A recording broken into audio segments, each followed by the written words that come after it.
Gray, 15 yards inside the Watford half. Bailey, out to Richardson. Richardson again, left-hand side. Bardsley chasing him back. Early cross from Richardson, deflected by Sinnott. Might come for Gary Stevens, left-footed shot. Graham Sharp with a great chance, it's there! Graham Sharp has scored for Everton. Oh, what a marvellous tonic just before half-time. Gary Stevens made it all possible, forcing the ball forward. And Graham Sharp, whose season has suddenly turned into goals, scores the most important one of his life to put Everton in front with just 8 minutes to go to half-time. On May the 19th, 1984, Everton won their first major trophy for 14 years, the FA Cup at Wembley. 12 months later, they returned to the stadium, seeking their 5th trophy inside a year. The story of what happened at Goodison Park in that period is a football fairy tale, told now by the men who wrote the script and even put it to music.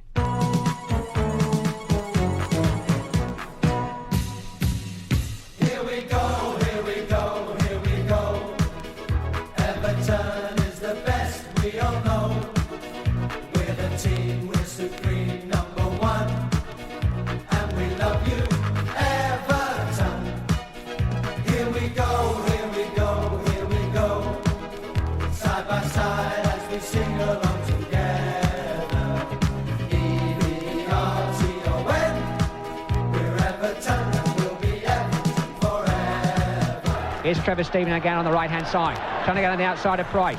Into a crossing position, swings it in dangerously to the far post. Gray arriving, he's knocked it in. Andy Gray has scored for Everton, and that could be the one which wins the FA Cup. Here we go, here we go, here we go. Everton is the best, we all know. We're the team, we're supreme, number one. And we love you, Everton. Here we go, here we go, here we go. Side by side as we sing along together. E-V-E-R-T-O-N. We're Everton and we'll be Everton forever. We're the new sensation, we're the talk of all the nation. We're so proud to wear the blue and share this magic day with you. Here we go, here we go, here we go. Everton is the best, we all know. We're the team, we're supreme, number one. And we love you, Everton. Here we go, here we go, here we go. Side by side as we sing along together. E-V-E-R-T-O-N. We're Everton and we'll be Everton forever. The referee, John Hunting, checks his watch, puts it in his back pocket, whistle in mouth, that's it. Everton have won the FA Cup. The long wait is over. The first major success since the Championship of 1970. Here we go, here we go, here we go. Side by side as we sing along together. E-V-E-R-T-O-N. We're Everton and we'll be Everton forever. Here we go, here we go, here we go. Everton is the best, we all know. We're the team, we're supreme, number one. And we love you, Everton. Here we go, here we go, here we go. Side by side as we sing along together. E-V-E-R-T-O-N. We're Everton and we'll be Everton forever. E-V-E-R-T-O-N. We're Everton and we'll be Everton forever. But if Everton's cup final triumph was to be the catalyst to a season of further successes, it was crucial they picked up where they left off against the old enemy in the Charity Shield in August. Here's Sharp in space, just outside the penalty area, picking up a pass from Kevin Ratcliffe. Great chance, Grobbler saved for the first attempt. Sharp again, Hansen blocked it. Oh, it's gone in off Bruce Grobbler, and Everton are in front. A bizarre goal in the end, because Bruce Grobbler was the last man to touch the ball, although there was nothing at all he could do about it. And is this the beginning of something big for Everton Football Club? Kevin Ratcliffe, for the second time in 3 months, walks up the Wembley steps first to collect silverware. Collects the Charity Shield and parades it to those Evertonians who've waited so long for moments like this. And victory all the sweeter this afternoon because it's Liverpool who stand at the bottom of the steps and watch. Well, Adrian Heath, you were in both the Cup-winning and the Charity Shield-winning teams. How important were those first two trophies for Everton after a 14-year wait? I think from the players, looking back now, I think the FA Cup was the one. I think we finally believed in ourselves that we were a force to be reckoned with. The fact that we'd been, 7 or 8 games before the final, I think, was unbeaten, winning the semi-final, winning the final. And as you say, starting off the next season, beating Liverpool at Wembley, which is like they'd been there 10 and 11 times and generally win there. And for us to go there and really play them off the pitch that day, I thought we played some great football. And to beat the old enemy at Wembley really give everybody a lift. And yet you started the season with a 4-1 home defeat by Tottenham Hotspur. Now, what did that do to your confidence? I think at the time the lads were playing with so much, I don't think it dented it too much, to be honest. I think a lot of the Evertonians perhaps thought that here we go again, because so many times they've been sort of built up that the club are going to do this, and then all of a sudden have it knocked out of them. And then I think the manager and the staff we've got at the moment didn't really allow us to do that. I think we went to the Chelsea game and I remember the manager saying something like, "I don't want to get beat here tonight."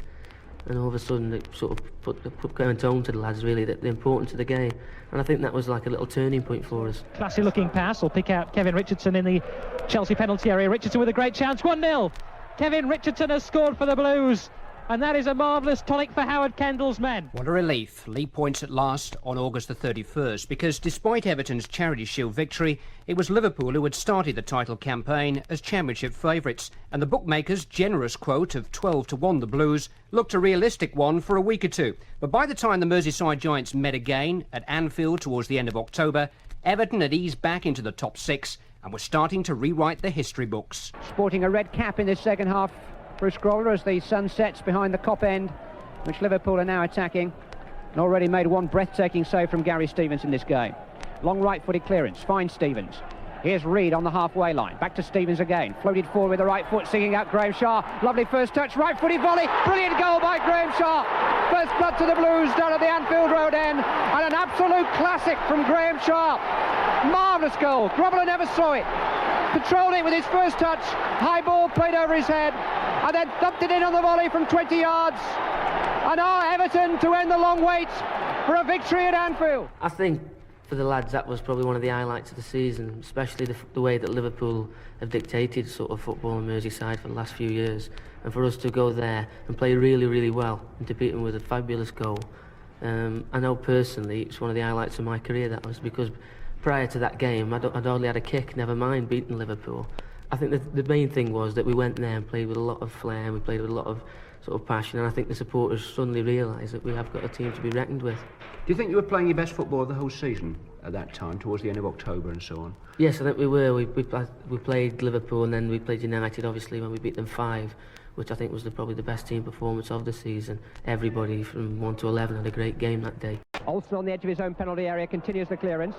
Only as far as Mountfield, though. A high one into the box. Sheedy arriving with a header. It's a good one. He scored! Kevin Sheedy, within 4 minutes of his return to the side, gets an absolutely priceless goal for Everton. Headed down to Moses again. Rather loose ball square towards Robson. Seized upon and played skillfully to Moran, but won again by Kevin Sheedy, and Everton are winning so much in the middle of the field. And here's Adrian Heath trying to make capital of it. Sheedy inside the penalty area, 2-0. Absolutely marvellous goal. Kevin Sheedy's second of the game, and Everton have torn Manchester United apart in the opening quarter of this game. Ratcliffe then with a free kick. A high one in towards the head of Graham Sharp. Got a turn on. McQueen away from Heath. Then Moses completing the clearance. Only as far as Trevor Stephen. Rifled it again. Oh, they've scored again. Adrian Heath makes it 3. And this is a memorable afternoon for all the fans here at Everton. And who's to say they can't win the title now, the way they're playing? Only away as far as Bracewell, though. Square to Stevens, 10 yards outside the penalty area. He's gone past Olsen. Right-footed shot. 4-0. Oh, marvellous finish from Gary Stevens. An Everton free kick down by the corner flag on the left-hand side. Adrian Heath will take it. Bent in towards Sharp. It's there. 5-0 to Everton. Oh, this is a memorable afternoon for the Blues. By a strange twist of fate, the Cup finalists were drawn to meet again just 3 days later in a Milk Cup third-round tie at Old Trafford, which one former Evertonian will never forget. Stevens again on the right-hand side. Reid once more, square in field of him. Now a chance for Peter Reid to go forward, just outside the box, tried to curl one in. Might still come for Trevor Stephen. John Gibbons headed into his own goal, and Everton are in front. Oh, what a tragedy for the former Everton player. 2 rounds of the Milk Cup, successfully negotiated, all set for the European quarter-finals. Then, on November the 3rd, the Blues hit the top of the First Division table for the first time, thanks to a 3-0 win over Leicester City. At Everton break. Heath, left-hand side. It's 3 against 3 for a moment. Midway inside the Leicester half. Adrian Heath on the left-hand touchline. Rolled into Kevin Sheedy. Oh, he might still come for Trevor Stephen. Hit the post and got in. And Everton make the long-awaited breakthrough. Certainly a different Everton in this second half. And on the corner on the left-hand side, Gary Stevens and Derek Mountfield are both inside the penalty area. Trevor Stephen takes it into the near post. Headed away by Ramsey. Sheedy with a volley. 2-0. Oh, my word. They look like they're going to the top of the table in some style. Far more bite about Everton in the second half. And Kevin Sheedy on his return to the side rifles in the second goal. And if they go top tonight, who's going to shift them? Great, that's a nice little headed flick on. Heath turning, right-footed, 3-0. They're at it again. Playing now with great freedom and fluency, Everton. Adrian Heath scoring their third goal.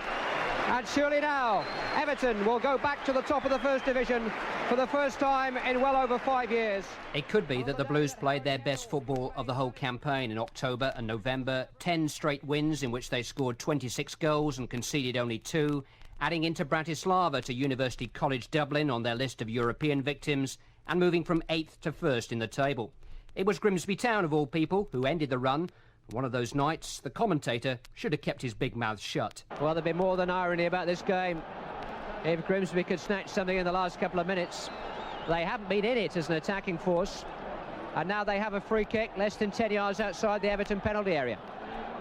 Referee Terry Holbrook just waving back the 5-man Everton wall. Rather protracted discussion between Crombie, Ford and Bonnyman, who bends it in with the right foot. A header, it's there! Oh my word! Wilkinson has surely won the game for Grimsby, and if ever there's been an injustice in cup football, this is it.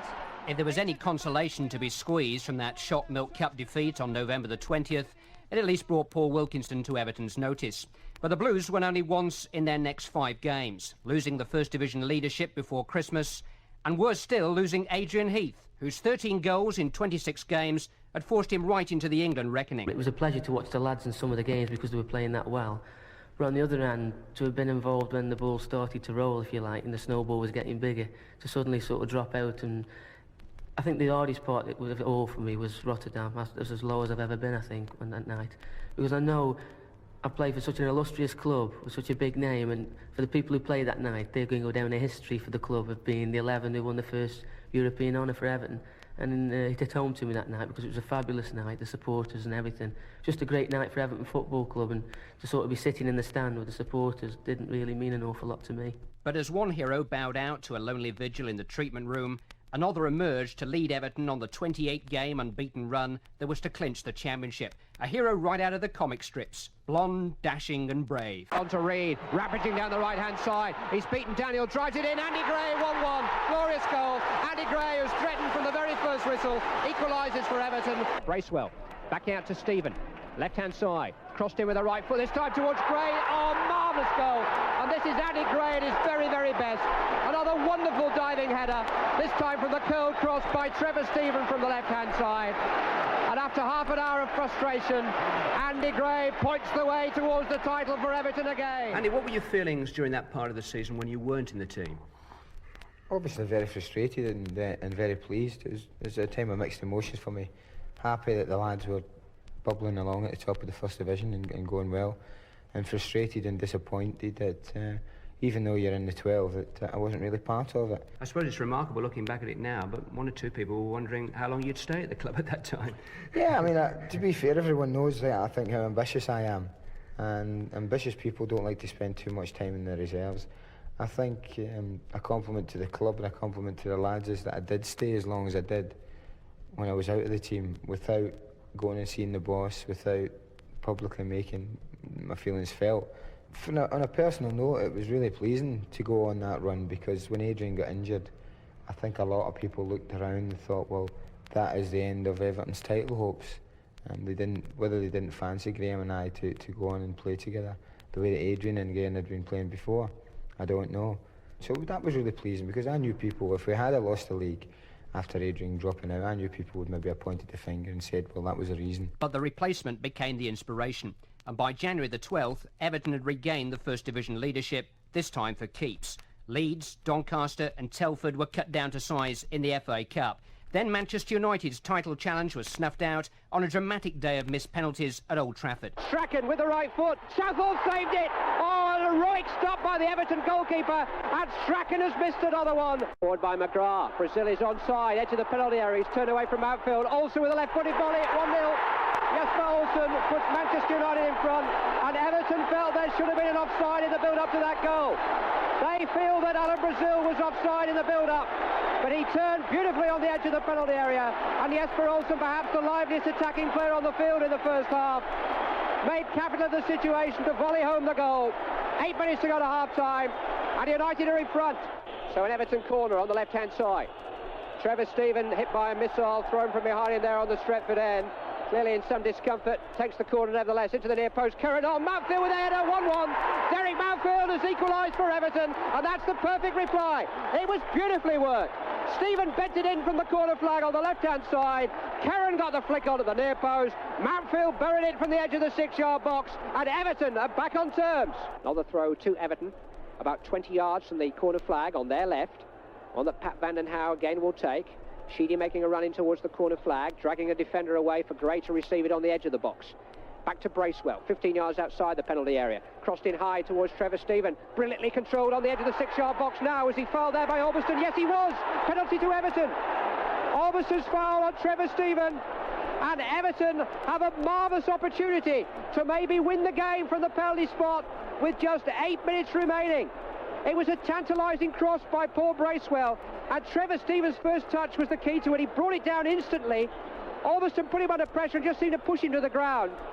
And Kevin Sheedy, who scored from the spot against Telford, has a chance now perhaps to win 3 very vital championship points for Everton. Left-footed, oh, and Bailey saved it, would you believe it? Gary Bailey beat it away. The second penalty of the game is saved. Bailey with an heroic stop down at the same end when Neville Southall saved from... But that dramatic and valuable point at Old Trafford marked the start of another magnificent week at the beginning of March. 3 quarter-finals in 7 days. Fortuna Sittard first, and Andy Gray's first European game for the club. Reed, edge of the penalty area, tries a shot. Van Gerven hasn't held it. Andy Gray's got it. Andy Gray makes the deadlock. Van Gerven's fault, really. He couldn't hold Reed's shot, and Gray follows in from Curran's cross, getting in ahead of Gerven, swooping down to head the ball over the line. Everton 2, Fortuna 0, and that could have killed off the Dutchman. Sheedy swings the ball in towards Gray's, and a hat-trick he'll score anyway. Gray's got his hat-trick. Andy Gray follows up his second with his third. Next came Ipswich Town in the last 8 of the FA Cup. 2-1 down at Goodison with time running out. Gary Stevens down the right-hand touchline. Reed on the rampage now, just outside the box. In towards Pat Van den Houw, crossed in with the right foot. Mountfield, yes! Everton have equalised. Derek Mountfield has got the goal. Pat Van den Houw made it possible. They've left it late. Just 5 minutes to spare. But Everton are still in the FA Cup. Graham Sharp was back after a 4-game absence for the replay at Portman Road, where Russell Osman's handball proved fatal. Sharp, who's been out of action for a little under a month, who scored 2 goals on his last visit to Portman Road, now has a chance to bounce right back. Right-footed against Grew, he scored. The goalkeeper got a hand to it, but Graham Sharp has put Everton within 15 minutes of the FA Cup semi-final. 2 semi-final places booked, and the title virtually a 2-horse race by the time Everton took a 3-point lead to Tottenham Hotspur on April the 3rd. Southall with another enormous clearance down the field. Miller heads it down. Andy Gray, 1-0. Oh, what a marvellous finish by Andy Gray. And what a superb tonic for Everton. 9 minutes gone. A massive clearance by Neville Southall. Miller misjudged it, headed it square. And Andy Gray, first time from 20 yards, thundered a shot past Clemens. And how important a goal will that prove to be in Everton's bid to win back the title? No one really fancied us to stay there the whole season, and we knew we would. I mean, I think that the self-belief at the club was that strong that we felt that we could stay there. Even if we had a couple of hiccups on the way, we felt we could still recover and stay there. Everyone pointed to Tottenham having 10 out of the last 15 games at home and how they would finish the stronger, and Everton would suffer through that. But it was proved the opposite. It was proved that we went on and won important games away from home all the time after that, and Tottenham could continue to drop points at home. But that was probably a turning point, and after that the press, I think, sat down and says, well, this team is probably a bit special, and it's been a long time since anyone's won the league as comfortably as we have this year. And I think that speaks volumes for the calibre of people on the side. Graham Sharp on the edge of his home penalty area clears his lines. Down the field for Trevor Stephen to chase. Mark Bowen. Oh, he's been dispossessed by Stephen, who's got a great chance. He's gone round Clevers. He must score. He has done. Trevor Stephen makes it 2-0 for Everton. And that could be the goal which wins the championship. Hoddle takes it short to Perryman. Hoddle again. Turns. Clips it in with the left foot. It's a lovely cross. Header from Falco. And an astonishing save by Neville Southall. That is the best save I have seen this season. It was a magnificent stop. Falco's header from 3 yards was a bullet, and somehow Southall deflected it over the crossbar. That 87th-minute miracle by Neville Southall at White Hart Lane pencilled his name in alongside Peter Reid's on a Footballer of the Year trophy. Everton started April with a 3-point lead.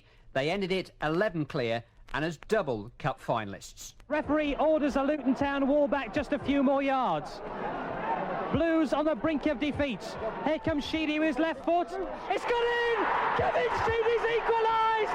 Oh, a marvellous free kick! And the supporters behind the goal, Everton fans celebrate!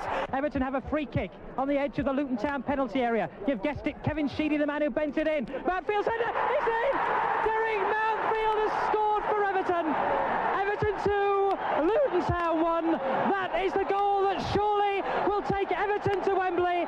Wembley again, and if only the Blues could set yet another record by keeping out Bayern Munich at Goodison, surely Rotterdam was within reach too. But if the German league leaders and cup finalists could poach an away goal, then many felt Everton might find themselves out of their depth in that second leg. Wrong again. But here's Kürgel now with a chance for Bayern Munich. Edge of the penalty area. Great save by Neville Southall. Herney still has an opportunity. Great chance for him to score, and he has done. And that is the away goal that Bayern Munich have been seeking. And Dieter Herney has scored it. Bounced off Augenthaler. Out of play for an Everton throw. 20 yards from the corner flag on the right-hand side.